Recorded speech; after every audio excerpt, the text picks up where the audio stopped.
अगर आपको भी लगता है कि अगले कुछ सालों के अंदर इंडिया का एनर्जी एंड पावर सेक्टर काफी अच्छे फॉर्म में ग्रो करने वाला है, इस सेक्टर के अंदर काफी पोटेंशियल है, डेफिनेटली होगा, क्योंकि हमारी सरकार का, हमारे देश का टारगेट है नेट जीरो एमिशन का। तो ऑफ कोर्स पावर और रिन्यूएबल एनर्जी के ऊपर साफ पता चलता है कि आगे चल के बड़ा काम होगा।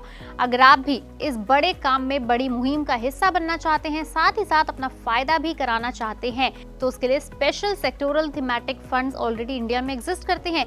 ये वो म्यूचुअल फंड्स होते हैं जो एनर्जी और पावर सेक्टर के अंदर ही इन्वेस्ट करते हैं। इनफैक्ट अगर आप इनकी पूरी होल्डिंग्स देखेंगे तो वो पूरी आपको एनर्जी एंड एनर्जी के इर्द गिर्द घूमने वाली कंपनीज के अंदर ही दिखेगी। आज हम आपको इस वीडियो में ऐसे दो power sector, energy sector focus thematic funds के बारे में बताने वाले हैं। बाकी चॉइसेस ऑल योर्स। नंबर 1 पर है इस लिस्ट में Tata resources and energy fund direct growth. अगर आप इस फंड की जबरदस्त ग्रोथ देखेंगे तो आपको साफ पता चलेगा कि 6 महीने में इस फंड ने 22.5% का रिटर्न दिया है, 1 साल में 45% के करीब, 3 सालों में 23% के करीब रिटर्न दिया है और पिछले 5 सालों में ऑलमोस्ट 26% का रिटर्न दिया है।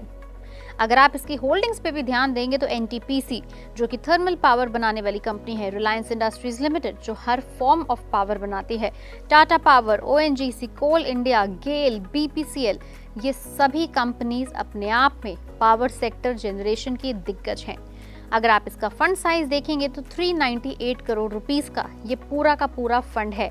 शेयर होल्डिंग पैटर्न पे भी अगर थोड़ी नजर डाल लें तो एनर्जी सेक्टर के अंदर एसेट एलोकेशन है, उसके बाद कंस्ट्रक्शन, मेटल एंड माइनिंग। और अगर आपको एक बार को ये भी लगता है कि हम इस फंड में ज्यादा इन्वेस्ट नहीं करना चाहते, तो इसकी सबसे खास बात है इसकी मिनिमम अमाउंट ऑफ एसआईपी, यानी अगर आप 1 महीने की भी इन्वेस्टमेंट करना चाहते हैं तो आप एज लो एज 100 रुपए की भी एसआईपी कर सकते हैं। अब 100 रुपए की एसआईपी तो मतलब आई कांट से कि इसमें आपको ज्यादा रिस्क होने वाला है, बट अगर आप अच्छी returns over long period of time देखना चाहते हैं तो वी वुड रिकमेंड कि आप कम से कम एसआईपी का अमाउंट 500 या 1000 तो रखें ही। और हाँ, अगर आप किसी ऐसे बडिंग बूमिंग सेक्टर के अंदर इन्वेस्ट करते हैं तो आप अपना इन्वेस्टमेंट का पीरियड भी लंबा रखें, जैसे कि कम से कम 7 साल से लेके 10 साल। दूसरा आपके पास जो ऑप्शन है तो वो है Nippon India power and infra fund. अगर आप इसकी होल्डिंग देखें और इसका फंड साइज देखें तो इसका फंड साइज है लगभग 3084 करोड़ रुपए के करीब।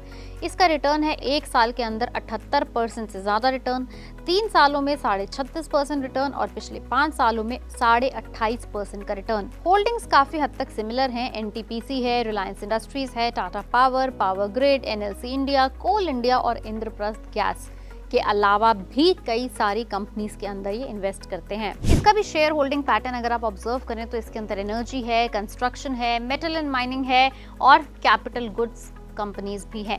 इसकी भी खास बात यही है कि अगर आप इसमें भी चाहें तो एज लो एज 100 रुपीज की एसआईपी कर सकते हैं, लेकिन अगेन वी वुड सजेस्ट कि अगर आप फंड को सिलेक्ट करते भी हैं तो 100 रुपीज से मत करिएगा, कम से कम 500 या 1000 रुपए की एसआईपी शुरू करिएगा लॉन्ग टर्म के लिए। बिकॉज अगर आपको एक्चुअल रिटर्न देखनी है तो वो 100 रुपए नहीं, कम से कम 500 या 1000 रुपए से आप शुरू कर सकते हैं। अदरवाइज अगर आप चाहें तो आप 100 रुपए से शुरू कर सकते हैं और थोड़े थोड़े टाइम के बाद अपने अमाउंट को बढ़ा सकते हैं, जिसे स्टेप अप एसआईपी भी कहते हैं। और हाँ, अगर आप जरा भी डाउट में हैं तो आप पिछले कुछ महीनों के एनर्जी एंड पावर सेक्टर के फंड्स के परफॉर्मेंस देख सकते हैं। सरकार की जितनी भी कंपनीज थी पावर एनर्जी सेक्टर की, उन्होंने जबरदस्त रैली दिखाई है। और हाँ, पार्लियामेंट के पिछले कुछ सेशंस के अंदर सरकार ने खुलकर बोला है कि आने वाले कुछ सालों के अंदर इंडिया का फोकस होने वाला है रिन्यूएबल एनर्जी के ऊपर। तो ये थे वो 2 ऐसे फंड जो इस सेक्टर के अंदर परफॉर्म अच्छा कर रहे हैं। इसके अलावा भी वैसे काफी सारे फंड्स हैं, बट हमने एग्जाम्पल के तौर पर यही 2 फंड्स आपको एक्सप्लेन किए। लेकिन हाँ, आपको याद रहे कि हम इन दोनों फंड्स में आपको